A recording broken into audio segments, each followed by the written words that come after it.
L'obiettivo è quello di andare avanti con una parola che tutti pronunciano, poi nessuno vuole portare avanti fino in fondo, cioè il principio di sussidiarietà. Tanto più vicine stanno le funzioni ai cittadini, a degli enti vicini al territorio, tanto più sono efficienti perché c'è una risposta diretta del rappresentante politico al cittadino.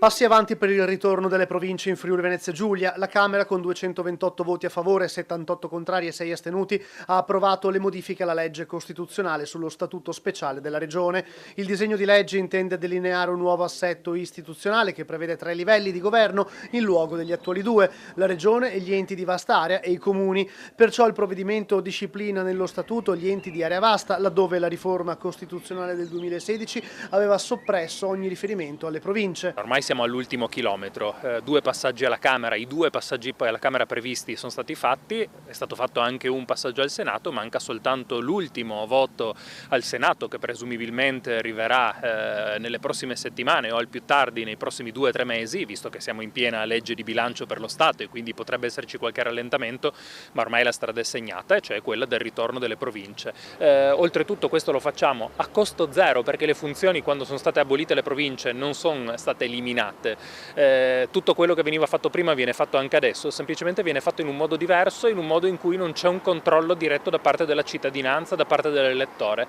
In caso di approvazione definitiva, la palla passerà al Consiglio regionale, che dovrà ridistribuire le competenze da affidare alle nuove province assegnando loro il personale.